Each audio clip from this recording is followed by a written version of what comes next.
And welcome to another episode of the Unspoken Truths of the Digital Leadership, Living the Leadership Values, where I guess we'll share and talk about the unspoken truths of leadership, the dark side and the learnings from dealing with conflict with integrity.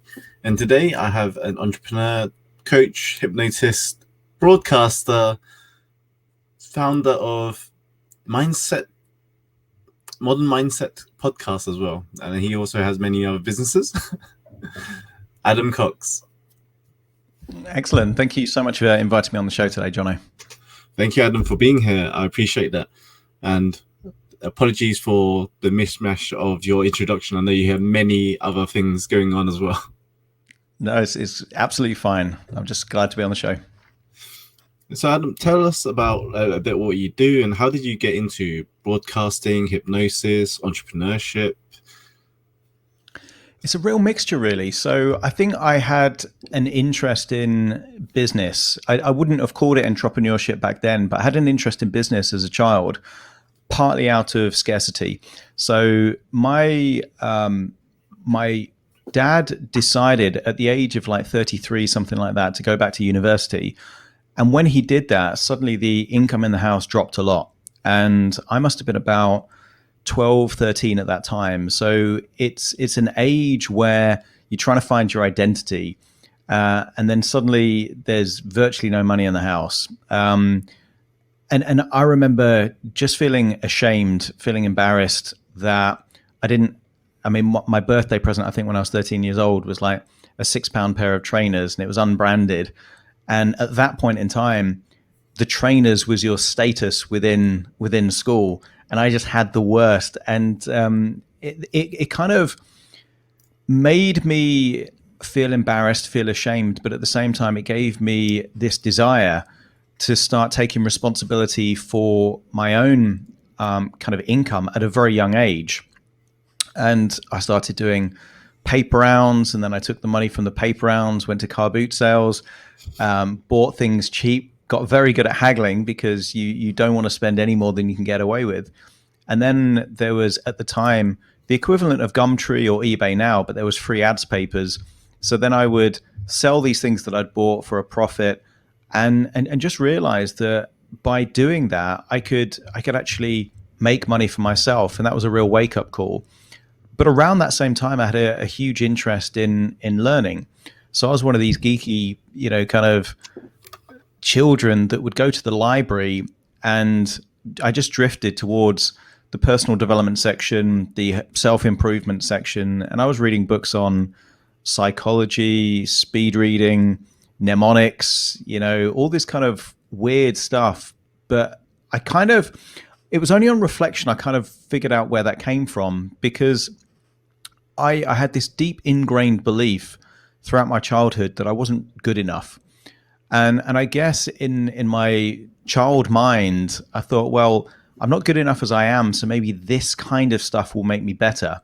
And having more money or having more skills, and then even exercising as a child, it was all about not personal growth for me, but trying to offset this idea that I was just inadequate as I am. And I guess that's really where it came from. But with that, of course, you learn stuff and you get better at stuff. And it kind of led me to a place where I started a business at the age of about 15, 16 years old. I remember having a mail order company, so selling guides and copywriting and things like that, putting classified ads in local newspapers. And that's just the start of the journey. But I got good at copywriting and things like that, and figuring out the promises that you make, or the benefits of what you do, is really, that can lead to an emotional state that can influence people. And a lot of what I do even now is kind of grounded in those skills that I was learning as a teenager. But it came from a place of wanting to achieve or accomplish or be worthy in some way. And it got to a surreal moment where I was in my first year of sixth form, so about 16, 17 years old. And my friends would have jobs in pet shops and supermarkets. And I would just deliver leaflets door to door. But as a result of that, I had checks coming through my post for, sometimes it's like 100, £200 a day as a 16-year-old. And, my friends, they didn't really understand how I was wired and where I was thinking, but it came from a place of not really feeling adequate. And then if we was to deep dive into that, was that part of the parents, the way you've been, your interaction with your parents? And because that's a very common one, not being good enough is very common thing that everyone goes through, right? Especially in the personal development space, is that the reason why we're in personal development is because we feel like we're not good enough. Yeah, we get derived from our parents. It certainly came from my parents. My dad's a very shy, kind of. It doesn't really stick his head above the parapet. He's very smart. He's got MBAs, he's got, degrees in economics, and very smart, but also I would say quite timid from the point of view of, one, socially, and secondly, was always afraid to kind of take that knowledge that he had and kind of go into business. So spent his whole life working for other people. And I think a lot of people naturally do that from a position of comfort and security. It's about reducing risk. But I saw that, and I think as many teenagers do, you either look at your parents and want to be like them or differentiate yourself from them. So, both my parents smoked and eated, very unhealthy. So for me, it was kind of like, well, I can see where that's going, even as a child. So health and nutrition became really important to me. I could see that they were quite anxious and very wary. A lot of their decisions were based on not being embarrassed or worrying about what other people thought. And for a long time, I followed that kind of conditioning, that natural observation. But it reached a point where you start figuring out that that's a trap, and actually if you live your life based on the perceptions of other people, then whose life are you living at some level? So my dad was quite shy. My mum was a lot more confident, and actually what I got from my mum is an interest in sales. My mum had no qualifications at all, but she was earning more than my dad in radio sales, and that became my first job. And actually, she doesn't know this, but she got me the job, because I remember having a conversation with her in a drive into Nottingham where she was working, and I said, "Mum, what do you actually do?" Thinking she would say, "Oh, I sell radio airtime or something like that." And she said, "You know what I really sell? I sell whatever my clients are selling, because by getting them on the radio, that helps them to sell more of their products." And I just remember that. And then it must have been about 6 months later, at the end of my degree in psychology, I had like 2 weeks left where I'd paid the rent, but the course had finished. And I'm a bit tight, so I didn't want to, have spent that money and then not really use that. So I called the local radio station where I lived. It was, miles away from where my parents lived, and said to the sales director, "Can I do a couple of weeks work experience there?" And he said, "Are you sure you don't want to work in the programming side? That's where everyone wants to do work experience. They want to sit in the studio with the radio presenters." And I said, "No, I want to do work experience in the sales team." And he was a bit thrown by that. He said, "Look, come on in, we'll have a chat." So he gets me in there. He sats me in the chair in his big, sales director office.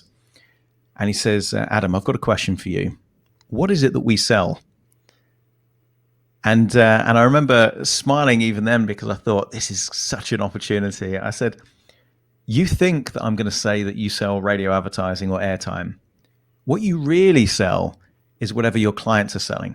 And you literally saw this guy's brain kind of explode. His mind was blown. So it was super easy for me to get the 2 weeks work experience, because I had access to inside information that he just couldn't fathom. So he kind of saw me as this prodigy. And I said, "Look, is there any training material that you can kind of give me so when I do the work experience, I can help?" And he gave me this 13-week course by a radio sales trainer called Chris Lytle. And, all my friends, had gone back to their homes, so I had nothing to do. So in the evenings, I just went through this 13-week sales training course, within the first week. handed it back to him after the first week and said, "Oh, I've done this." And he's like, "What do you mean you've done this?" And I said, "It's a 13-week course." I said, "Yeah, no, this is done." So I had that kind of appetite and hunger. But what I really got from my mum was a sense of sales being a skill set that could influence your income. And now as a hypnotherapist, I'm very grateful for that, because effectively hypnotherapy is very similar to sales, but you're just selling them on a belief change or an outcome difference. It's still influence. You're just not influencing them to spend money. You're influencing them to make some kind of psychological shift about how they see themselves, or what strategies or how resourceful they can be. And so I would say yes, swings and roundabouts. There was certain limitations that I think I naturally picked up from my parents, but equally, it's only by going through those limitations myself that I feel like I'm in a position to help other people. So I don't resent them at all for the upbringing. I think any parent does the best they can with the resources they have. But at the same time, had I not worked on myself to make changes, I think I'd be in a very different place now. How did it come about to choose to become a hypnotherapist?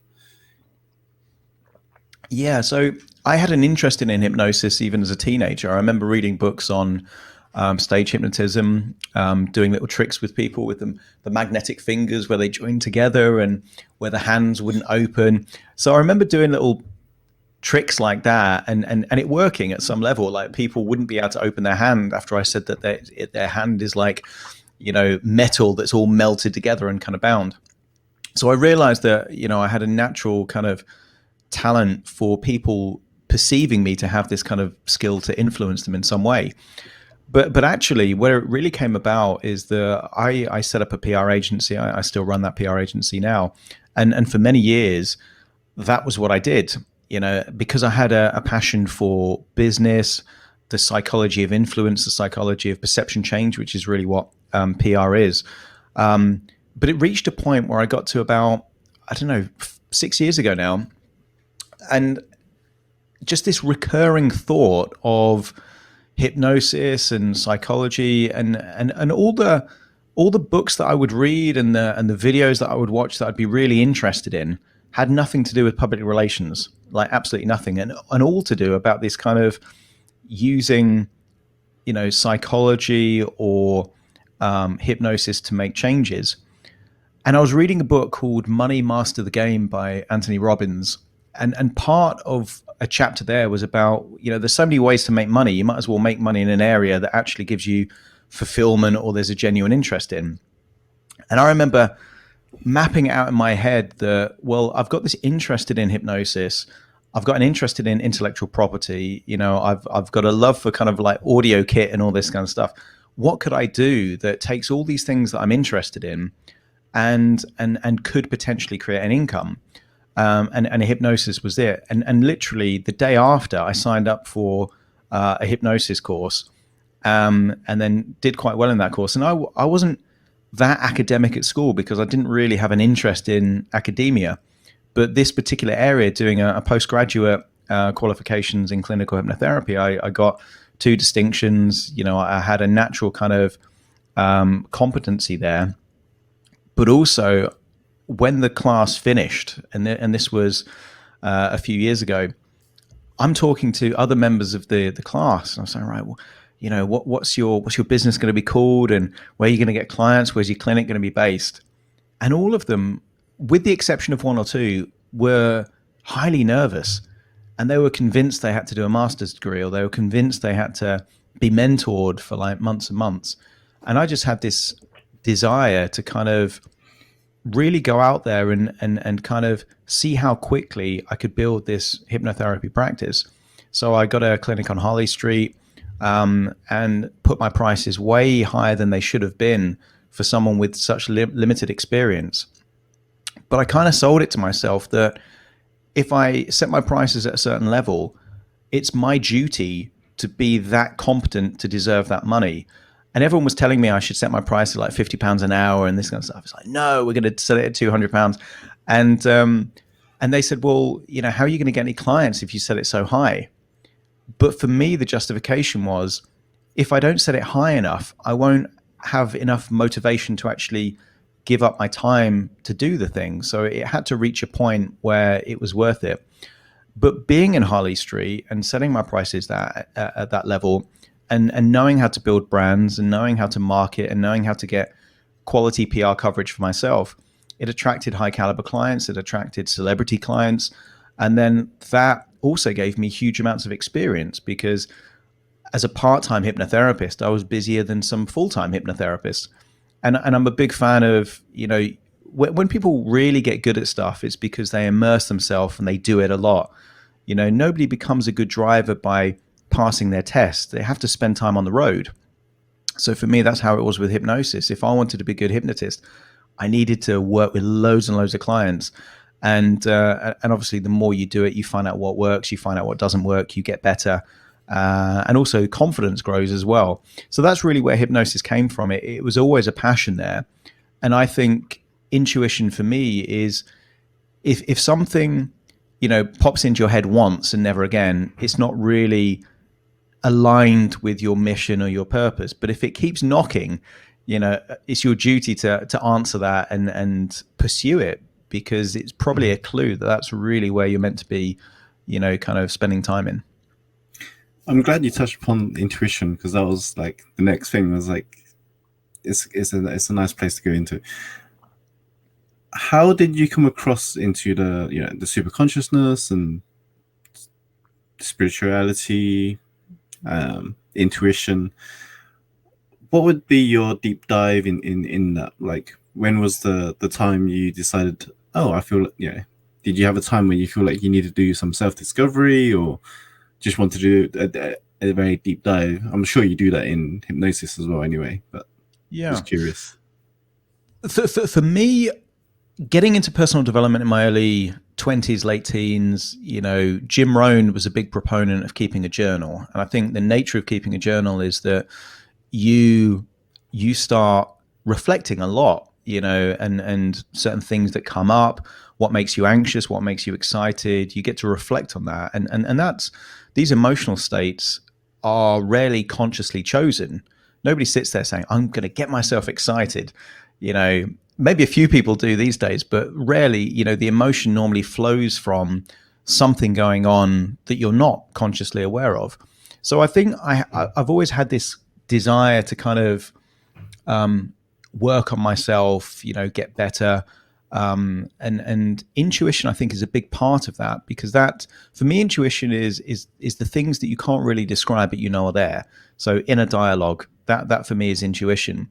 Gut feel, ideas that come to mind, that's all coming from, whether you call it the unconscious, superconscious, or intuition. It's basically, it doesn't come from conscious thought. It's not a deliberate, kind of objective to kind of arrive at that conclusion. I'm not that. Well, I'm certainly not religious. I'm an atheist. I was brought up as a Catholic, but at the age of 10, I'm like, well, this doesn't make sense. I'm not buying into this. But at the same level, I would say I've got natural spiritual beliefs without considering myself spiritual. I think if you do good things happen. I think it has the ability to tap into things that we don't understand, whether you call that law of attraction, manifestation, or things. But overall, I also am a big believer in psychology, and a lot of these things, we don't necessarily understand, like serendipity or synchronicity, but the reticular activating system is a good place to start when you think, okay, you're filtering out all the things that you don't consider important, and you hone into those things. So whether you call that intuition or just your brain, knowing more about what you want than you do, these are the kind of clues. But for me, hypnosis is different from things like mindfulness. Mindfulness is all about the conscious attention, where you're spending your time and focus on your senses. Whereas hypnosis is all about influencing the unconscious. And a lot of the problems that people face, or the issues that they're dealing with, are not conscious things, because if they were conscious of them, they'd already changed them. If there's a conflict between, I don't know, some value that was instilled in you as a child, and then now what you want, or if you grew up like I did, where both parents were terrified of taking risks, but there's a part of you that really wants to be an entrepreneur, which is a professional risk taker. That's going to create conflict, and you either resolve those conflict or you feel, and a lot of people deal with internal struggle, not in healthy ways. Sometimes it's drinking, drugs, whatever it might be. So I think for me, whereas in my teenage years and early 20s, I had a really bad relationship with my unconscious mind. I would ignore the intuition. I'd tell myself to shut up. There lots of inner criticism. Whereas now I've got a great relationship with my unconscious mind, because it would be kind of ironic if a professional hypnotherapist had a bad relation. That would be like, I don't know, like a professional window cleaner having the dirtiest windows in the town. If I'm not, doing it, then I don't deserve to be a hypnotherapist being invited to influence other people's unconscious minds. Mm-hmm. And how did you overcome those issues during your early teens with the relationship with your unconscious mind? I didn't resolve it then. No, it took me way into my 20s to resolve it. The biggest issue I had in my late teens was anxiety, like crippling anxiety. It reached a point in my first year of university that I became a recluse, probably for about 6 months. I would literally only leave this tiny one-bedroom flat just to go to almost like the last window of time where the local Sainsbury's was open. So nobody would see me. I would walk straight there, get my food, walk straight back, and then kind of eat in my room. It was a coping mechanism for me to deal with social anxiety. So as a phobia specialist now, I help people with all kinds of anxiety and appreciate that all kinds of things can be a trigger for anxiety. But for me, my anxiety was other people.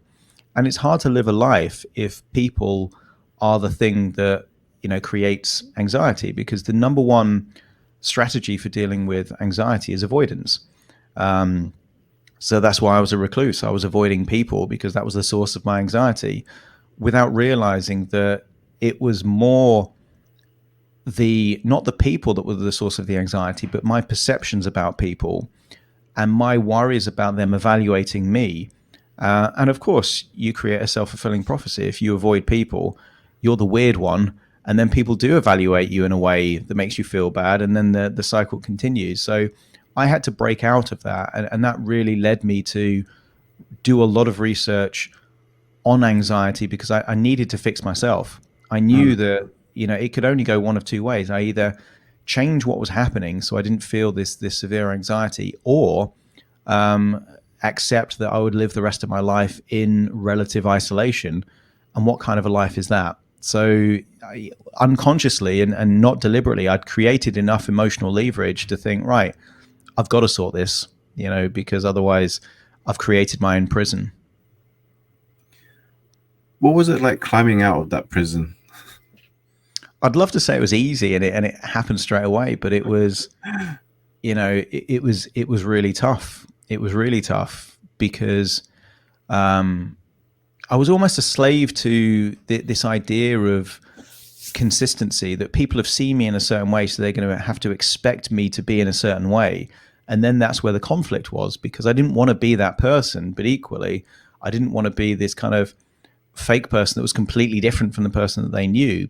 So it was gradual. It was me almost becoming increasingly aware of my own comfort zone, and then making the effort to go outside of that comfort zone, even though I knew it would be uncomfortable and create the anxiety, but just kind of get used to it. And I worked on a lot on things like breathing techniques, the associations or the evaluations that I would have with different things. I would start challenging my own belief systems and think, right, what's going on in my head right now? They think you're weird. Okay.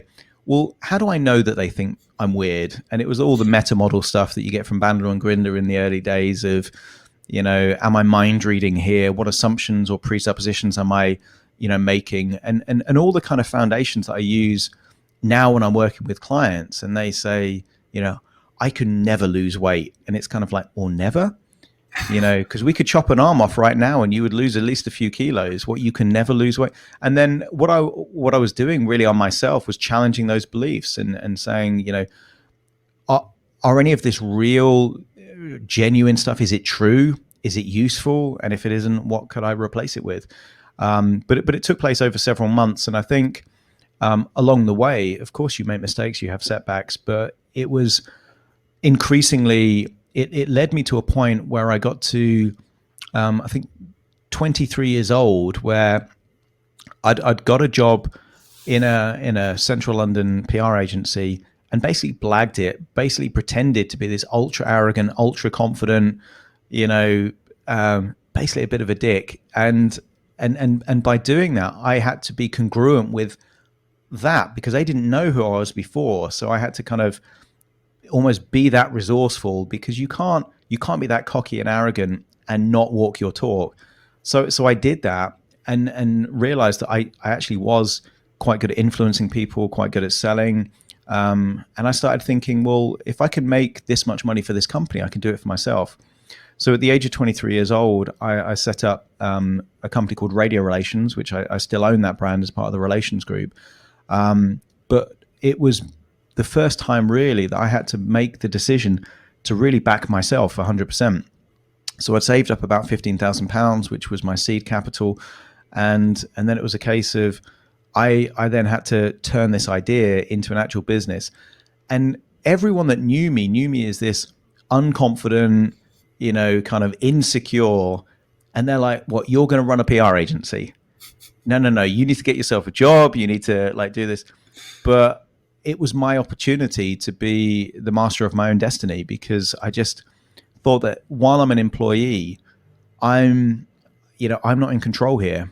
And as much as I was anxious about this social evaluation, I knew that my dominant value was freedom. And could I really have true freedom if I was under the rules and structure of anyone else? And I just realized I couldn't. So for me, it was, almost burning the boats. I had no option but to succeed.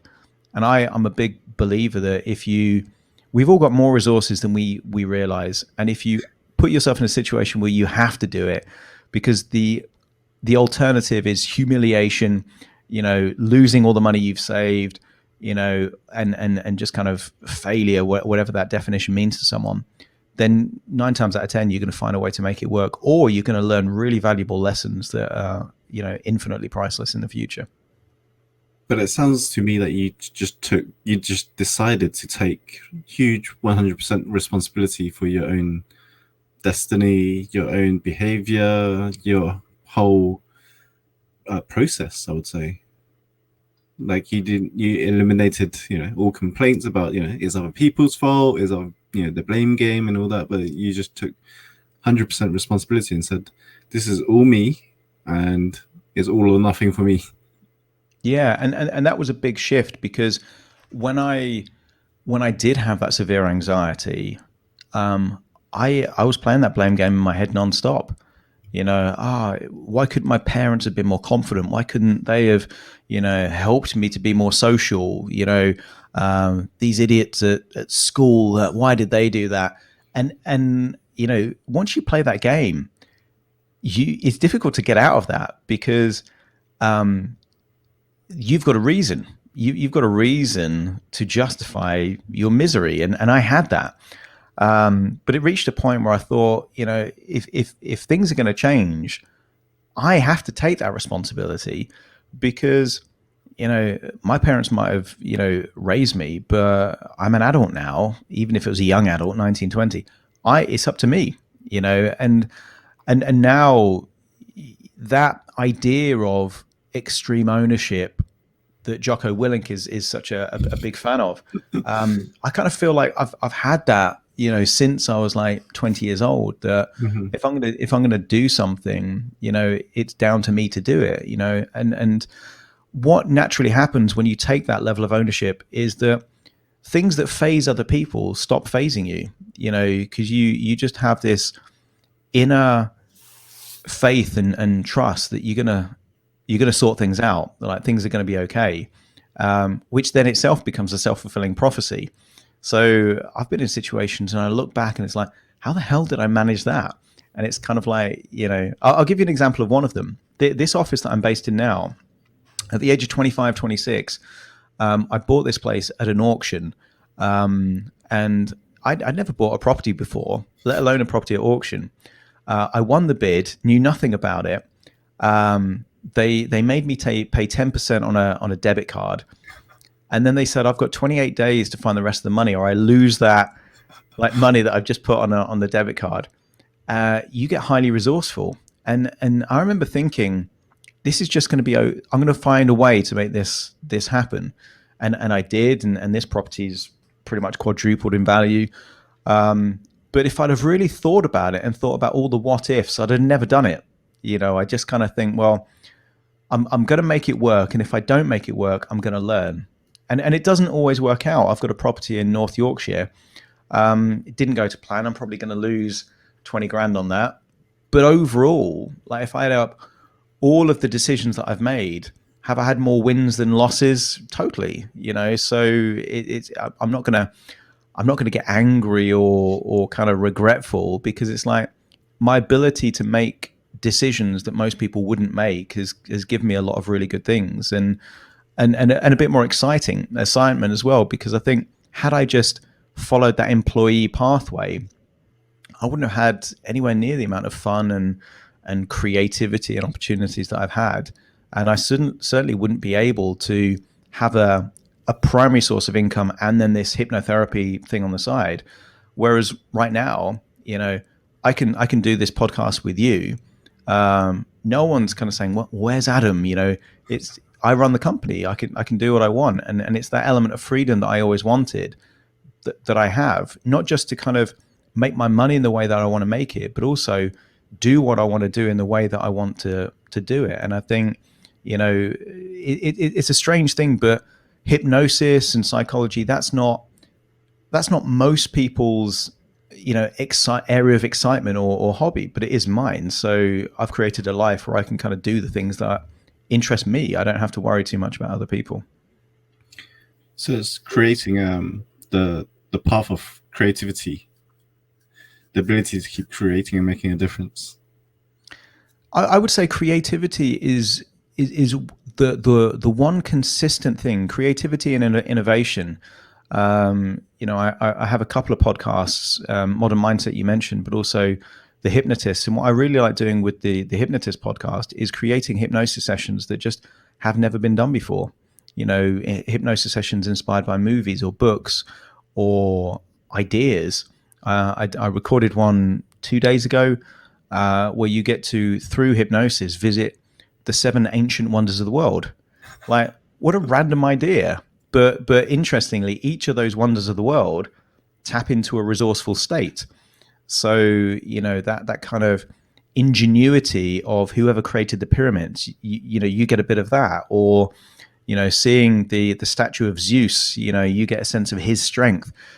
So creativity, I'm such a big fan of, because that's what makes life interesting. And the great thing about creativity is that it's an infinite resource. There can never be a point where we run out of ideas, that someone says, yeah, that's it now, that we've thought of everything. Creativity is genuinely, a really exciting thing, because it solves problems and it can create things. I like the philosophy of the alchemist, that you can turn lead into gold. Yeah. Well, if you were to describe a resourceful state that does that turns something of limited value or no value into something of immense value, surely that's creativity, an idea, a concept. J.K. Rowling turned her ideas and words on a page into a billionaire status. That's alchemy. That's turning, a word file into like 1 billion in assets, in intellectual property. So I think everyone can be an alchemist, because everyone's got the ability to be creative and to help other people solve problems and create value in some way. What do you feel holds people back from creating or making a difference? I think it's unique to the individual. Might be an identity thing. that people think they're not creative. I know people that say they're not business people, or and it's like, well, what's a business person? Because there's people. I mean, we talked about this yesterday, but there's people that make their living by talking into a camera, describing what they're doing on a game, and they're making incredible amounts of money through monetizing YouTube and Twitch and things like that. Would they consider themselves a business person? Probably not, but you can monetize anything. So I think the identity can be a thing that holds people back. I think it can be conditioning. I think a lot of the time people are following scripts that they've not written. What are you meant to do at this point in your life? We also talked about cultural or societal expectations. I think that can stop people. And also there is an element of a fear of rejection or fear of failure that, nobody really likes to be the outlier. I remember at school there was this huge desire to fit in. And that gets ingrained fairly early on in life because nobody wants to be ostracized. Well, by the nature of creativity and innovation, you're saying, hey, I'm going to do something different. And that fear of being mocked or ridiculed, I think, is a very real fear and stops people from even attempting to be creative. So many people have got ideas for books, stories, TV shows, and they will never see the light of day. They're just going to be in here because it's safe in here. You put it out there in the real world.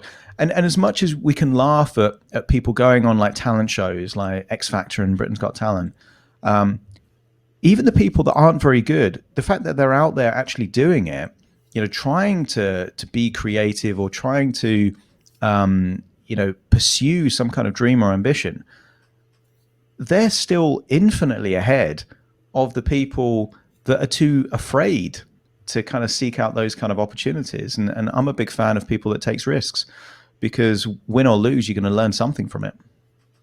Yeah, absolutely. There's so many ideas that people just hold back on because there's the fear of success, fear of rejection, fear of failure. What would you say about those that want to get over those, but the best, easiest steps to get started? Because I posted something about the other guest that I had on the podcast with Vin Zhang, that he talked, you're never ready, so you may as well just start. Yeah, that's it. I think for me, the key thing was not trying to preempt all the what ifs, and I think that was what used to hold me back. What if I get rejected? What if someone laughs at me? What if this? What if that? And it's kind of like, well, you can handle any of those things. It's a very I think the worrying nature of humans is designed to protect us, to keep us safe, and worrying about mortal things that can kill us, that's healthy. If I'm considering flying a helicopter without knowing how to fly the helicopter, that anxiety that I feel, I should listen to that intuition. That's trying to save my life. But unfortunately, we have a very visceral, similar emotional experience to the idea of doing something slightly different to what we've done before. Bodies are hardwired for survival, which means the fact that you're alive now also means that your body and brain is hardwired for the status quo. Bodies don't cope well with changes. Now, weirdly, when you force your body or your brain to change, it adapts very, very quickly. Neuroplasticity, means that if you truly need to learn something new, your brain will help you learn that new thing. But it doesn't like doing it. You've got to force yourself to do it. And I think sometimes that's the job of the conscious mind, is to kind of look at it as the shepherd, and your unconscious mind, all these kind of sheep running off in all different directions. And you say, no, this is important, and this is what we're going to do, like it or not. And 9 times out of 10, it gets on board. So I think it's weighing it up. If someone has a dream or an ambition or a goal or an idea, weigh it up and say, right, what's the upside, what's the downside, but also how are you going to feel in 20 years time if you never pursued this thing, and I think sometimes that can be the leverage that you need to get you to take action. And also it's worth doing things every now and then just to test yourself outside the comfort zone. I took up stand-up comedy, not to be a stand-up comic, but just to face my biggest fear, because I knew that if I could do that, then things that I did want to do, like speaking on stage, would be a walk in the park compared to trying to do stand-up comedy to a pub full of drunk people. So the law of contrast can work for you as well. Just do things that are your absolute nightmare until they don't faze you, and then everything else in life is going to seem really, really simple. And what would you say your methods of handling tension, stress, anxiety, things that you know that kind of sabotages your path? Yeah, I'd love to say that I've been like a monk and just always handled this stuff well. For most of my life, I've handled it really badly. The way I used to handle stress and anxiety was distraction. Mm-hmm. So back in my early 20s and late teens, watching insane amounts of TV, just literally wasting my life. I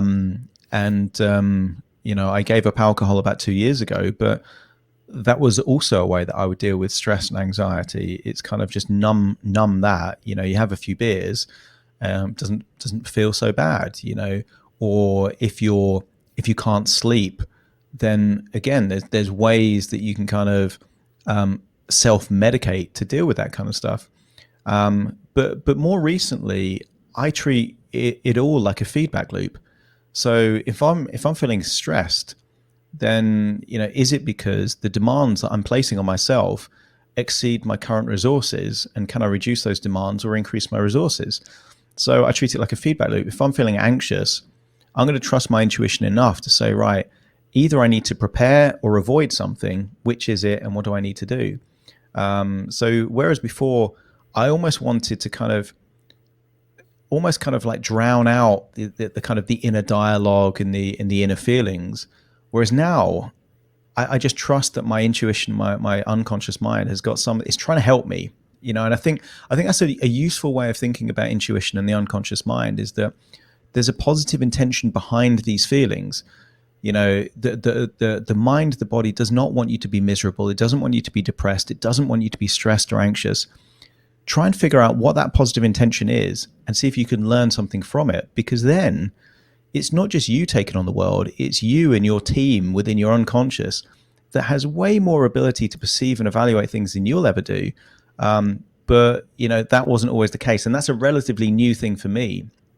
And I only really figured it out, having worked with hypnosis clients for about 3 years. And it's kind of like, why am I not doing the same thing to myself that I'm kind of sharing with all these clients? And it was a reality check. But giving up alcohol was such an important part, because it's difficult to, sometimes you can't see the wood for the trees if you're kind of self-medicating in whatever way. Mm-hmm. And I think the more clarity that you've got, the less you're trying to influence your biochemistry, the more accurately you can perceive these inner senses, like inner dialogue or gut tension or whatever it might be. The body's trying to help you. Just listen to it. And do you have any other morning routines or set exercising and all those in your day-to-day routines? Yeah, I mean, I love exercise. I love working out. I missed the gym so much when lockdown was on. And more recently, I've started doing cardio in the mornings, which was always a struggle for me. But I actually, I interviewed a hypnotist for my podcast, Modern Mindset, and he did this technique. And he said, right, is there any issue that you want to work on? And I thought, well, I've kind of figured out most of my issues now. But he said, well, is there anything you'd like to do that you're not currently doing? And I said, yeah, doing exercise in the mornings. I'd love to do that. And I just did this whole session with him. Recently I've been kind of going for jogs in the morning or going to the gym in the morning, and that's really helping. But, for me, cardio kind of bores me. So when I do cardio, I try and do it while doing something else, like watching a TV show or something like that. But weights I like just because I like the feeling of strength, and I like that you can see the progress. And I think it's a great metaphor for life, because I think if if you looked at business, for example, and so I want to run a business. Okay, well, there's levels to this game. That would be like going to the gym with no training, picking up the heaviest weight on the bench press. It would crush you, and you would die or be severely injured. But maybe just start with the bar. Start with the bar, and then figure out, okay, that aches a little bit, but then you can take on more and more and more as you grow and as you get stronger. And I think business is like that. I'm a very different business owner and leader now than when I started. And I didn't realize it at the time. I needed to understand the game, and the longer you play the game, the more you truly understand it. And yeah, so I'm a big fan of exercise, but I think you get more than just the health benefits of exercise. I think it's good for mental health. I think it's good for stress. I think it's good for self-discipline. The fact that you kind of, even when you don't want to be there, you just make sure you're there. It's such an underappreciated quality, because we're in the society of instant gratification. The moment that you give someone a challenge or a hurdle to jump through, they're like, now I'm out. It's kind of like, well, to get anything really meaningful, you've got to stay in the game. You've got to persist, particularly when it gets hard. That's when it's at its most important. So going to the gym or exercising, I'm actually looking forward now. I want it to be, I'm welcoming the first bit of snow in the morning so I can actually jog in the snow, because my mindset now is that I want to have the worst possible weather to jog in, because that's going to toughen me up for any other challenges that I've got to deal with. And I think, there's certain ways that if you look at them in a certain way, rather than they be a negative, they're a positive. And some people have figured that out. I'm a big fan of David Goggins, and he is wired that the harder and the tougher it is, the more he wants it. And I think that's such a good quality if you can get yourself there. I think it's just creating adversities in our lives and just keep pushing through those limitations. Like you said earlier, testing the limits and just keep pushing yourself each time. If there was anything else that that really drives your leadership, what would that be now? What would that look like to you? It changed, actually. I had a coach that I was working with but just over a year ago, and I was kind of complaining really about the frustrations I had with certain staff members. And it kind of, it was the catalyst I needed to kind of look at things differently, because up to that point, it was kind of like I was thinking, well, I really want to be this kind of hypnotherapist, this psychologist, but this business is stopping me from doing that. And I kind of had that mentality. And I also had the mentality that I'm paying people to work for me, and they don't have the commitment, they don't have the results. I was kind of resenting that and getting frustrated. And then I started asking myself the question, what would this dream life be like if I didn't have the PR agency? What would I be doing? And it was like, well, I'd be coaching people, I would be doing therapy with people. And I asked myself the question, what would I do if I was doing therapy with someone, and in the next session they didn't have the breakthrough or the changes that they wanted? Would I get angry or resentful for them, or would I try and figure out what else needs to change to then enable them to have the breakthrough? And I thought, well, totally intuitively, I would sit with them and say, right, what's worked well? What hasn't worked well? What do we need to change? What else can we try? But I wasn't doing that with my staff at all. It's kind of like, no, we've agreed this and you haven't done it, and rather than, well, we need to investigate why this hasn't been done. Is it a training issue? Is it an attitude issue? Is it, whatever it might be? And once that shift changed, where rather than looking at my business as almost like a barrier to me having the kind of life that I wanted, I was thinking, what if my business can accelerate that? What if I get to be a coach where, my staff, I've immediately got, 25 coaching clients, and I look at them and say, right, if I can make them or help them to be better and help them increase their income, well, the side effect of that is also going to help me. And it changed things massively. I became less micromanagey. I became more trusting, but equally, I was more decisive. If I attempted to help someone to have a breakthrough and it still didn't work, I wouldn't hesitate to let someone go, because then I would think, right, well, if I'm not the catalyst for you to tap into your full potential, then you need to find a different leader, a different manager that will help you get there. So it kind of helped me in both ways, that I wasn't getting resentful for the staff, but equally I enabled them to kind of have a lot more of their own freedom and a lot more of their own autonomy. So I guess, to use leadership speak, they would call it a transformational leader. But it took me a while to kind of figure out that I just prefer being that way. I didn't want to be the managerial or hierarchical leader, because I didn't like it. They didn't like it. But when I actually truly connected with what it would mean to be transformational, well, that kind of fits in with my value system and my natural interest and skill set anyway. So I would say that's more my style.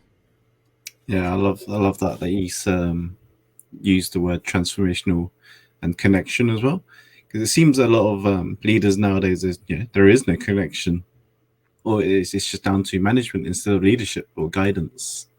And like you said, the support that to help them earn more income on individuals, and create more freedom for themselves, and just having the choice to create their path. I think that's such a important aspect for any business nowadays, especially in such tough times, right, or challenging times. Is you want to keep your best people. Totally. Yeah, totally. And I think also, the team will always look to the leader. Doesn't matter if it's the leader of a nation or the leader of a company, to figure out how they should be feeling. And right at the beginning of the whole lockdown and COVID crisis, I think because I'd spent 20 years getting very comfortable dealing with anxiety, dealing with fear, I was seeing people terrified of what was going, and actually I was able to be like super calm and very measured. So since the beginning of lockdown, in the main PR business, that I was kind of, do I even want to do this thing? Revenue increased by 50%. We've hired 10 new people. Profits have never been so high. But that wouldn't have happened if my instant reaction was anxiety and avoidance. It was more a case of, okay, yeah, this is going to be tough, but there are things that we can do, and let's focus on what we can do and not worry too much about what we can't. And I think because the team saw me like not just like pretending to kind of hold my nerve, but completely unfazed, that kind of gave them a sense of confidence that, yeah, this is going to be okay. Well, the sense of security, isn't it? If you're panicking, then they'll be panicking. But if you're just as calm as you are now, they'd be like, oh, what's there to worry about then? If Adam's not worrying about anything, then why should we worry about it? But also I had to reconcile it, because and the way that I reconciled it is that I know more now than I did when I started, when I was like 23 years old. And I reconciled that because there are so many unknown variables, I could have lost everything that I built up. But that if I did, I would have the resourcefulness and determination and knowledge to rebuild it very quickly. And the fact that I was comfortable and accepting that even if I lost everything, I could rebuild it. It's kind of like, well, if I lose a few contracts or if I lose 20K in a property, it's kind of like, well, compared to losing everything, that's kind of nothing. So it also managed my own expectations so that I could maintain a state of positivity even when negative things happen. And yeah, we've probably lost about 50 grand worth of revenue as a direct result of COVID, but we've made so much more.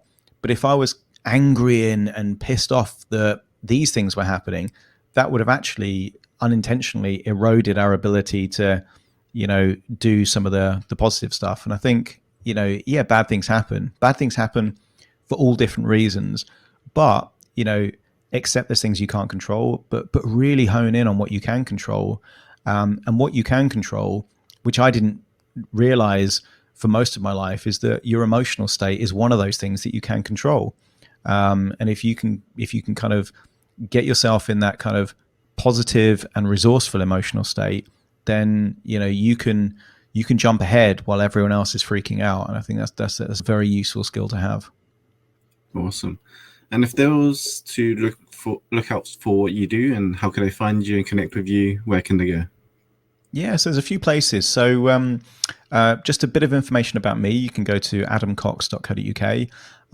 If you have a phobia, you can go to phobiaguru.com. If you maybe want hypnosis to lose weight, you can go to hypnoslimming.com. If you want to listen to my podcast where I interview the world's leading minds, including Jono, you can go to Modern Mindset on any podcast platform. And if you want to hear my hypnosis sessions in any podcast platform, just put The Hypnotist and you'll see about 80 episodes of The Hypnotist, so 80 different hypnosis sessions you can listen to on there. Awesome. Thank you very much for your time, Adam. I really appreciate that. More than welcome. Thanks for inviting me. Thank you.